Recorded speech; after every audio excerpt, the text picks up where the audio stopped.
Schedule caste commission में कोई मामला फंसा हुआ है, इस विभाग में कोई मामला फंसा हुआ है, किसी भी तरह की समस्या हो, हम लोग 24 घंटे उपलब्ध हैं। बहरहाल सीधे मुद्दे पर आते हैं। जैसा कि मैंने अभी पीछे कहा कि हम लोग 1997 से काम कर रहे हैं, तो हमारी उपलब्धि है। काम कर रहे हैं तो मतलब बैल की तरह काम नहीं कर रहे हैं कि एक ही धुरी पर घूमे जा रहे हैं, बल्कि हम काम कर रहे हैं तो आगे बढ़ रहे हैं। आगे बढ़ रहे हैं, हमने संविधान में संशोधन कराकर आरक्षण को बचाया है। जिस आरक्षण का लाभ आज देश का पूरा दलित समाज लेता है, उस आरक्षण को बचाने में परिषद की भूमिका है, हमारे राष्ट्रीय अध्यक्ष डॉक्टर उदित राज जी की भूमिका है।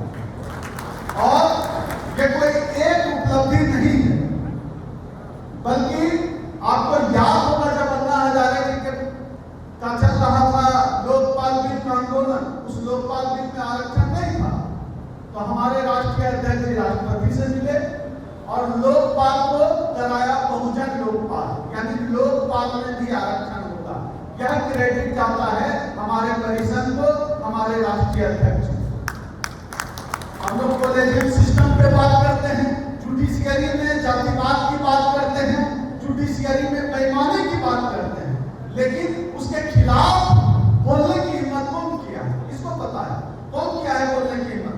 मैं एक घटना का जिक्र बार-बार हर सभा में करता हूं कि एक बार पंचायती राज अधिवेशन हो रहा था, तो उसमें बाबा साहब डॉक्टर अम्बेडकर ने कहा था कि सदन में बैठे हुए लोगों को यकीन है कि मुजरिम कोई ब्राह्मण होगा और जज की कुर्सी पर बैठा हुआ व्यक्ति भी कोई ब्राह्मण होगा, तो वह न्याय कर पाएगा। तो पूरे सदन में चुप्पी छा गई थी। और हमारे राष्ट्रीय अध्यक्ष डॉक्टर उदित राज जी ने जब नरेंद्र मोदी की मौजूदगी में संसद में ताल ठोककर कहा कि भारत की न्यायपालिका जातिवादी है, सब पूरे सदन में चुप्पी छा गई थी। इतिहास को दोहराने का काम हमारे राष्ट्रीय अध्यक्ष हमारे संगठन ने किया है। और साथियों, यह ऐसे ही नहीं हो जाता है, इसकी कीमत चुकानी पड़ती है। सब लोगों को दूर से घास हरा दिखता है, लेकिन इसकी कीमत चुकानी पड़ती है। इसकी कीमत चुकाई है हमारे राष्ट्रीय अध्यक्ष ने। आप लोगों में से बहुतों को पता भी नहीं होगा, हमारे साथी कुछ तो साथी जानते हैं। आरक्षण के को बचाने के लिए निकाला था एक रैली, उस समय फोन आया साहब को सिक्योरिटी 2500 मिली थी। फोन आया होम मिनिस्ट्री से, आरक्षण बचाने का मार्च मत निकालो, नुकसान में रहोगे। साहब बोले कि नहीं मानूंगा। आरक्षण बचाने के लिए रैली निकली, जंतर मंतर से लेकर संसद भवन तक पहुंचे भी नहीं है संसद भवन तक कि उनकी सिक्योरिटी सरकार ने छीन ली। एक सप्ताह के बाद फिर कहा आंदोलन और तेज होगा, और जब आंदोलन तेज करने की घोषणा की तो घर से सामान निकालकर फेंक दिया गृह मंत्रालय ने, इस अमित शाह ने। यह कीमत चुकाई है हमारे राष्ट्रीय अध्यक्ष ने, यह कीमत चुकाता है हमारा संगठन। और साथियों, हम ऐसे डरने वाले संगठन नहीं है। हमने संवैधानिक संशोधन कराए, कोई मुंहजुबानी हम बात नहीं करते, हम रिजल्ट देने में यकीन करते हैं। अभी पिछले दिनों जब इस लॉकडाउन में हम सब लोग घरों में सो रहे थे, उत्तराखंड का फैसला आया था प्रमोशन में आरक्षण के खिलाफ। सुप्रीम कोर्ट में राज्य में सुप्रीम कोर्ट ने फैसला दिया था। हमारे राष्ट्रीय अध्यक्ष सुप्रीम कोर्ट के सामने जाकर खड़े हो गए और नारा लगाया सुप्रीम कोर्ट जातिवादी है, सुप्रीम कोर्ट मोटावाद, सुप्रीम कोर्ट आरक्षण विरोधी है। यह कहने की हिम्मत आज पूरे देश में डॉक्टर उदित राज जी के अलावा किसी के पास नहीं है। मैं यह दावे के साथ कहता हूं। साथियों, किसी भावना से हमारे शरीर पर यह कपड़ा नहीं आया है, हमारी थाली में अच्छा खाना नहीं आया है, बल्कि मुद्दों की लड़ाई पर। जिन मुद्दों की लड़ाई बाबा साहब डॉक्टर अम्बेडकर लड़ते रहे, जिन मुद्दे की लड़ाई को हमारे राष्ट्रीय अध्यक्ष डॉक्टर उदित राज जी ने लड़ा, उस मुद्दे की लड़ाई की वजह से आज हमारा आरक्षण बचा है। उसकी वजह से हम सब लोग आज बचे हैं। मुझे बहुत आश्चर्य होता है, बहुत बार होता है कि जैसे हमारे यहाँ 14 कर्मचारी काम करते हैं, बहुत बार ऐसा होता है कि लोगों को देने के लिए सैलरी नहीं होती, ऑफिस का खर्च नहीं निकलता है, खून का घून पीकर रहते हैं हमारे अध्यक्ष जी। जहां तहां से अपने सवर्ण साथियों से, लोगों से कहते हैं मिशन चलाना है, कुछ मदद करो, कुछ मदद करो। सवर्ण साथियों से मदद लेकर इस मिशन को चला रहे हैं। ऐसे चल रहा है मिशन।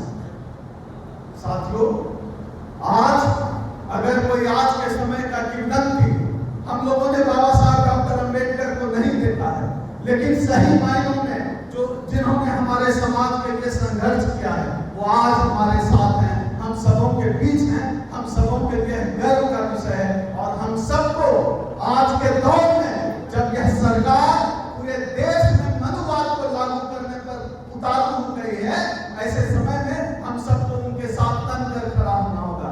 किसी ने उनका ट्विटर अकाउंट खंगाला है, कितनी गालियां मिलती है, फेसबुक पर कितनी गालियां मिलती है, किसके लिए गालियां बर्दाश्त कर रहे हैं?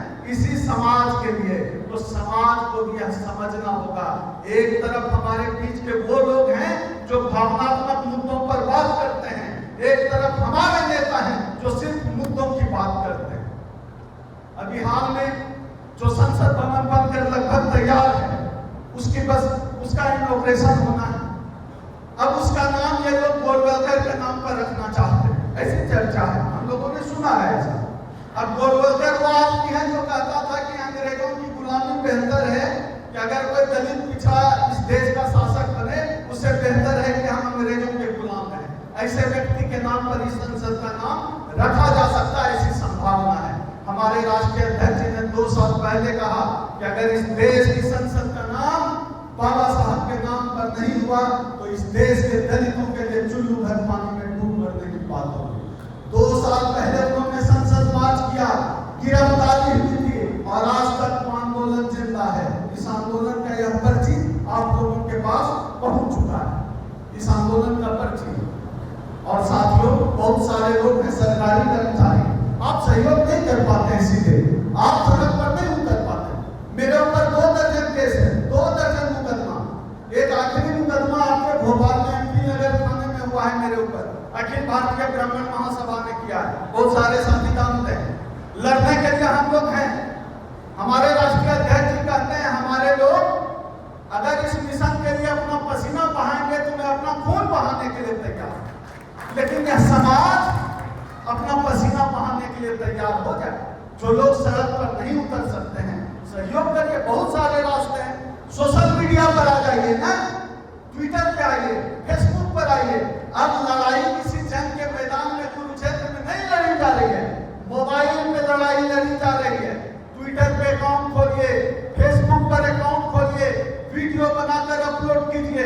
परिसंघ का अकाउंट है, ऑल इंडिया परिसंघ, उसको लाइक करिए, फॉलो करिए, शेयर करिए। खुद नहीं लिख सकते हैं तो कॉपी करिए, पेस्ट करिए। और कुछ नहीं कर सकते हैं तो आर्थिक सहयोग तो कर ही सकते हैं, क्योंकि लड़ने के लिए हमारे बीच हमारा शेर, हमारा नेता डॉक्टर उदित राज है। साथियों, एक बार फिर मैं अपील करता हूँ, ये जो आप लोगों के पास पर्ची गई है, इसमें QR कोड है, इसको स्कैन करेंगे, फोन पे, पेटीएम, कुछ भी हो सकता है, बहुत खर्च है। यही पर्चा छपाने में एक पर्चा 2 रुपया 75 पैसा का है जो आपके हाथ में गया, मैंने छपाया। आप सोचिए इसका पैसा कहां से आया। ये सिर्फ डॉक्टर उदित राज की लड़ाई नहीं है, ये आत्मसम्मान की लड़ाई है, आपकी भी और हमारी भी। जो भी अपने जुबान से जय भीम का नारा लगाता है, ये उन सबके आत्मसम्मान की लड़ाई है, ये उनकी लड़ाई है, ये हम सबके अस्मिता की लड़ाई है। ये मनुस्मृति वाले लोग हम सबों के आत्मसम्मान को कुचल देना चाहते हैं। उनको पता है कि हमारा आत्मसम्मान बाबा साहब डॉक्टर अम्बेडकर के नाम से, इसलिए हमारे आत्मसम्मान को कुचल देना चाहते हैं। हमारे 2 साथी अभी मंच पर आए, सुरेश जी आए, दिनेश खटीक जी आए, उन्होंने सहयोग किया। इसी कड़ी में हमारे बीच रमेश कुमार जी हैं, पूर्व सरपंच हैं। रमेश कुमार जी को मैं सम्मानित करना चाहता हूं अखिल भारतीय परिसंघ की तरफ से। आप चाहते हैं मंच पर आए, इन्होंने अपनी तरफ से 61,000 रुपया की घोषणा किया है कि इस आंदोलन निधि में 61,000 दे रहे हैं। इनसे आग्रह है कि मंच पर आए और इनसे हम वो सब भी सुनेंगे। माला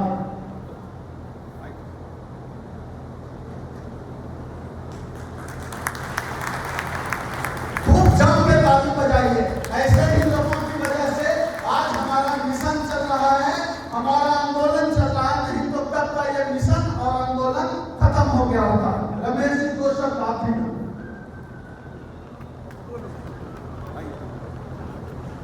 साथियों, रमेश ठेकेदार साहब 27 साल से समाज की सेवा करते हैं, गुप्त तौर से। कभी भी कोई भी घर पे पहुंच जाए, खाली नहीं लौट सकता है। कई सामाजिक कार्यों में, सामाजिक आंदोलनों में जेल तक गए हैं। ऐसे हमारे युवा सरपंच को हम सब लोग अभिनंदन करते हैं, स्वागत करते हैं।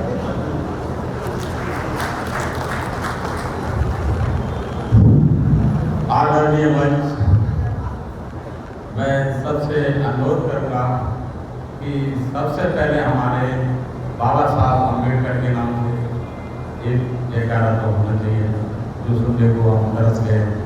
असली बाबा साहब के अनुयायी होंगे तो उनकी आवाज़ आज मानस भवन में नहीं, ये आवाज़ भोपाल तक एवं दिल्ली तक पहुँचेगी। बाबा साहब, बाबा साहब, बाबा साहब। साथियों, मैं ग्वालियर अनुसूचित जाति विभाग का अध्यक्ष कांग्रेस होने के नाते मैं सभी साथियों को धन्यवाद देता हूँ कि हमारे ग्वालियर में आज महान नेता उदित राज जी और एवं उनके साथी जहाँ उपस्थित हुए, उनके लिए मैं कोटि कोटि प्रणाम करता हूँ और बार बार धन्यवाद देता हूँ कि ऐसे शेर हमारे ग्वालियर और चंबल संभाग में तो रहती है, लेकिन मैंने दिल्ली में पहली बार सुने। दिल्ली में पहली बार सुना जो दलितों की इतनी तेजी से, इतनी दमदारी से आवाज रखते हैं कि मानो का पूरा देश हिलता है इनके नाम से, पूरा देश हिलता है भाइयों।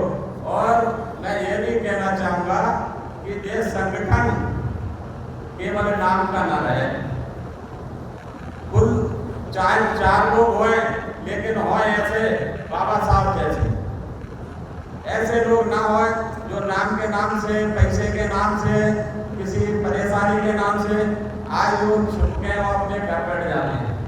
भाइयों, मैंने 87 दिन जेल में रहा और पूरे ग्वालियर मध्य प्रदेश का फोकस रमेश सर ठेकेदार के ऊपर रहा। पुलिस एसपी जितने भी बीजेपी के नेता थे, उनकी यही आवाज थी कि किसी भी क्षण इसको पकड़ के जेल में डाल दिया गया। मैं 87 दिन आपके संविधान के ऊपर मैं जेल में रहा हूँ और ये तो मैं समझ सकता हूँ कि जेल की कैसी घटनाएं होती हैं। 500 जवानों ने नट मारे, इतना कर दिए कि कोर्ट में भी नहीं जा सकते, कोर्ट में वकीलों और जजों भी पिटवाए, हमारे लोगों को जहाँ किराया लगा दिया। ये तो खैर पूरे हिंदुस्तान में आप सब जानते ही है। मेरा उद्देश्य ये है, एक विकृत का भी जानूंगा। मैं माननीय गुजराती से भी एक अनुरोध करूंगा कि बिजनेस मैनों को भी हमारी आपकी संगठन में रह दिया जाए। बिजनेसमैन, ठेकेदार, बहुत लोग आपसे जो मुकाबले हैं, उनका भी एक संगठन आपके साथ जोड़ दिया जाए, दलित संबंध के नाम से बना रहे और उनके लिए कई चीजें हैं जो ठेकेदारी में आती हैं, वो करानी है। हमारे बीच हमारे जमुना जिले से विधायक जी, उससे भी मैं निवेदन करूँगा कि इस आवाज को बहुत तेजी से उठाए और हमारा जो संगठन है वो दलितों का बहुत यहाँ पर डबल कुचला है। हम ये कहें कि सब लोग एक ही है, मतलब पार्टी तो एक ही है, चाहे वो कांग्रेस हो और चाहे वो संगठन हो, पार्टी तो वो एक ही से है, तो सब लोग केवल मिलकर काम करें। इसी तरह मैं अपना स्थान व्यक्त करता हूँ। धन्यवाद। एक आखिरी बात करके मैं अपनी बात समाप्त करूंगा। आजकल बड़ा हम लोगों को हिंदू बनाया जा रहा है, नहीं, बहुत प्रतिज्ञा से रोका जा रहा है। मैं ये प्रतिज्ञा साहब ने लाखों के साथ नाम जिला मैदान में और इतिहास रचा था, परिसंख्या बहुत पहले कर चुका है। तो बहुत लोग जो हिंदू बनाने के लाए हुए हैं, कहते हैं कि हिंदू तो अगर हिंदू राष्ट्र, उससे पूछिए कि भैया हम काहे का हिंदू है, ब्राह्मण का और जाटक का साथी होगा, ब्राह्मण का चमार का साथी होगा, ब्राह्मण का खटीक का साथी होगा, अगर नहीं होगा तो होता है। हम सब मिलकर लड़ेंगे, जीतेंगे। इसी के साथ मैं अपनी बात समाप्त करता हूँ। राष्ट्रीय अध्यक्ष को सुनना है, सभी साथियों को क्रांतिकारी चाहिए।